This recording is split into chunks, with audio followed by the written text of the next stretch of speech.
الحمد للہ رب العالمین والصلاة والسلام علی رسول الکریم اما بعد فاعوذ باللہ من الشیطان الرجیم بسم اللہ الرحمن الرحیم کنت کنزا مخفیا فاحببت ان اعرف فخلقت الخلق صدق اللہ و صدق رسولہ الکریم۔ عزیزان گرامی قدر، السلام علیکم ورحمۃ اللہ وبرکاتہ۔ حدیث قدسی جو تلاوت کرنے کا شرف حاصل ہوا ہے، اس کا ترجمہ یوں ہے: میں چھپا ہوا خزانہ تھا، پس میں نے پسند کیا کہ میری پہچان ہو، پس میں نے مخلوق کو تخلیق کر دیا۔ اللہ اور اس کے رسول کا قول سچا ہے۔ عزیزان گرامی قدر، اس حوالے سے اشعار کے حوالے سے، نصیر الدین شاہ صاحب کے حوالے سے اور حضرت معین الدین گولڑوی چشتی المعروف بڑے لالا جی کے حوالے سے، تصوف کے حوالے سے یہ گفتگو ہو رہی تھی کہ اللہ تعالیٰ نے اپنی صفات کو ساری کائنات میں جتنی بھی اشیاء ہیں ان کے ذریعے ظاہر کیا ہے حدیث قدسی کے مطابق۔ اب سوال پیدا ہوتا ہے کہ اس قدر ظہور کے بعد ذات جو ہے وہ پھر کیسے چھپی کی چھپی رہ سکتی ہے؟ ظہور تو پوشیدگی کے عدم کا نام ہے، یا ظہور ہوگا یا چھپا ہوا ہوگا، یا ظاہر ہوگا یا چھپا ہوا ہوگا۔ یعنی ظہور تو اسی وقت ہو سکتا ہے نا جب پوشیدگی کے تمام عناصر ظاہر ہو جائیں۔ جب پوشیدگی کے عناصر ظاہر ہو گئے، ظہور میں آ گئے، تو پھر پوشیدگی کا وجود ہی نہیں رہتا، اس لیے کہ اس کے عناصر تو ظہور میں صرف ہو گئے، اور اسی سبب سے ظہور کو ظہور کا نام دیا گیا۔ ورنہ یہ کیا بات ہوئی کہ چیز ظاہر بھی ہو جائے اور بدستور مخفی یعنی چھپی ہوئی بھی رہے۔ نصیر الدین شاہ صاحب رحمۃ اللہ علیہ فرماتے ہیں کہ اس موضوع پر مجھے مرزا بیدل عبد القادر بیدل رحمۃ اللہ علیہ اور ناصر علی سرہندی ایک گفتگو جو آپس میں مکالمہ ہوا وہ یاد آئی۔ انہوں نے اس کتاب میں تحریر بھی فرمائی، یعنی راہ و رسم منزل ہا میں تحریر بھی فرمائی۔ فرماتے ہیں کہ ناصر علی سرہندی رحمۃ اللہ علیہ اگرچہ عمر میں حضرت بیدل رحمۃ اللہ علیہ سے بڑے بھی تھے اور فارسی کے قادر الکلام شاعر اور بڑی صلاحیتوں کے مالک تھے، مگر مرزا بیدل رحمۃ اللہ علیہ کو بھی مبدائے فیض سے جو گنجینہ الفاظ و معانی عطا ہوا تھا اس کا مقام کچھ اور ہی تھا۔ ایک دن ناصر علی سرہندی نے بیدل رحمۃ اللہ علیہ کے اس شعر پر اعتراض جڑ دیا۔ اعتراض کیا کیا؟ نہ شدے آئینہ کیفیت ما ظاہر آرائی، نہا ما ندیم چو ما نابچندی لفظ پیدائی۔ ترجمہ کیا ہے اس فارسی کے شعر کا؟ ہمارا ظاہر ہماری حقیقی کیفیت کو کھول نہیں سکا، ہم اتنی وضاحت کے باوجود بھی لفظ کے معانی کی طرح پوشیدہ کے پوشیدہ ہی رہے۔ اس پر ناصر علی سرہندی کا یہ اعتراض تھا کہ جب ایک چیز کی وضاحت اور اس کا ظہور ہو گیا ہے تو پھر اس چیز کے پوشیدہ رہ جانے کا کیا مطلب ہے؟ یعنی یا ظاہر کہو یا اس شے کو پوشیدہ کہو۔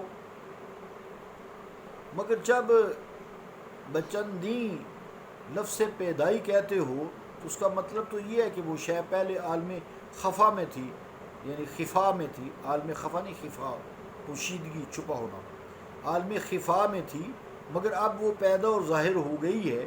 تو جب ظاہر اور پیدا ہو گئی پھر اسے پوشیدہ کیسے کہا جا سکتا ہے؟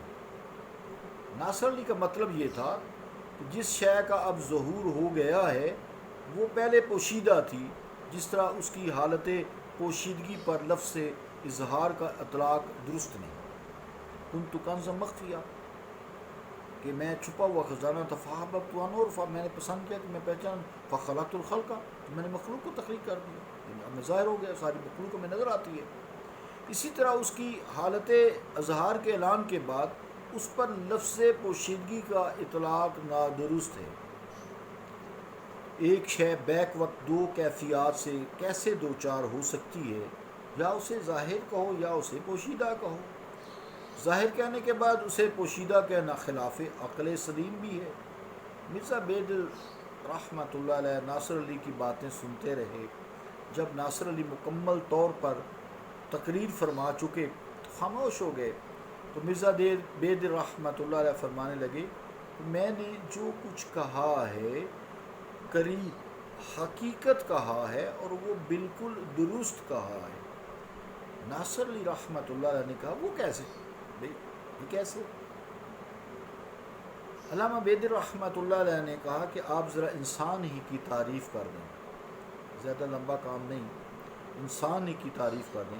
ناصر علی نے فرمایا کہ رحمۃ اللہ علیہ، اس میں عقل ہوتی ہے، انسان بولتا ہے، انسان سنتا ہے، انسان دیکھتا ہے، چلتا ہے، انسان کھاتا ہے، پیتا ہے، انسان سوتا ہے، جاگتا ہے، وغیرہ وغیرہ بہت ساری تعریفیں کر دیں، انسان کی صفتیں بیان کر دیں۔ اس طرح 10-12 جتنی بھی صفتیں گنوا سکے گنوا ڈالیں۔ تو بید رحمۃ اللہ علیہ نے فرمایا، کیا آپ نے انسان کی جامع تعریف فرما دی ہے کہ ہم یہ سمجھ لیں کہ انسان بس صرف اسی کو کہتے ہیں؟ جو صفات آپ نے ذکر کی ہیں، جو ان صفات کا مالک ہے وہ انسان ہے۔ ناصر علی رحمۃ اللہ علیہ نے کہا، نہیں، ایسی بات نہیں ہے۔ پھر چند اور صفات گنوا دیں۔ مرزا بید رحمۃ اللہ علیہ نے پھر وہی فکرہ دہرایا۔ ناصر علی پھر انسانی صفات گنوانے لگے۔ کہاں تک گنواتے؟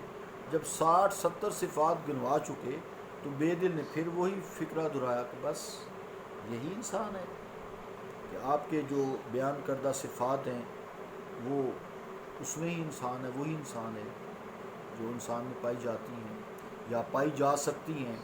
تو ناصر علی سرندی رحمۃ اللہ علیہ کہنے لگے، بے انسانی صفات کا دائرہ بہت وسیع ہے، اس کا احاطہ کرنا ناممکن ہے، ممکن نہیں ہے۔ مرزا بید رحمۃ اللہ علیہ نے فرمایا، میرے شعر کا مضمون بھی یہی تھا کہ اتنی وضاحت کے باوجود انسان کی حقیقت پوشیدہ کی پوشیدہ رہ گئی ہے۔ ہمیں انسان کی جن صفات کا علم ہے یہ ضروری تو نہیں اس کے بعد دائرہ صفات کو ختم سمجھا جائے۔ وفوق کل ذی علم، وفوق کل ذی علم علیم، اور ہر علم والے سے زیادہ علم والا موجود ہے، یعنی قرآن کریم۔ اس آیت کے تحت جس انسان کا علم جتنا زیادہ ہوگا اس پر دائرہ صفات انسانی اس قدر وسیع ہوتا چلا جائے گا۔ عام انسان کی صفات جب گنوائی نہیں جا سکتی اور حتمی حکم بھی نہیں لگایا جا سکتا، اس کے بعد صفات انسانیہ کا وجود ممکن نہیں۔ انبیاء کی صفات کو پھر دیکھیں جو افضل البشر ہیں، اور پھر خود ذات باری تعالیٰ کی صفات کا من کل الوجود ادراک و احاطہ کون کر سکتا ہے؟ جب صفات کلی ادراک ہو جائے، صفات کلی کا ادراک ہو جائے تو کہا جا سکتا ہے کہ ذات انسانی یا ذات باری ہمارے ذہن پر مکمل ظاہر اور واضح ہو گئی ہے۔ مگر جب دنیا صفات کا وجود عقل انسانی سے بھی ورا ہو سکتا ہے اور ہے، تو ذات باری تعالیٰ جو ساری کائنات کی خالق ہے، وحدہ لا شریک ہے، ازل سے ہے، ابد تک رہے گی، لا شریک لہ، اس کی ذات میں کوئی شریک نہیں، نہ صفات میں۔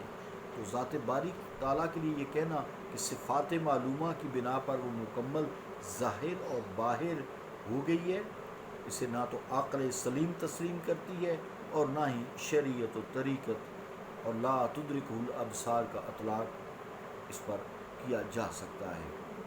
تو عزیزان گرامی کے لیے سمجھانے کی بات تک تھی، تو ورنہ اللہ تعالیٰ جو ہے وہ ظاہر بھی ہے، پوشیدہ بھی ہے، اور ابھی چونکہ اس کی ساری صفات ہمارے دائرہ اختیار میں نہیں آئیں، تو اس لیے ہم یہ کہہ سکتے ہیں اللہ تعالیٰ ظاہر بھی ہے اور باطن بھی ہے، یعنی پوشیدہ بھی ہے۔ اس لیے اللہ نے قرآن مجید میں فرمایا کہ هو الاول والآخر والظاہر والباطن، وہی تو ہے جو اول بھی ہے اور آخر بھی ہے، ظاہر بھی ہے اور باطن بھی ہے، یعنی ظاہر بھی اور چھپا ہوا بھی۔ صلی اللہ تعالیٰ علی رسول خیر خلقہ محمد وعلی آلہ واصحابہ اجمعین برحمتک یا ارحم الراحمین۔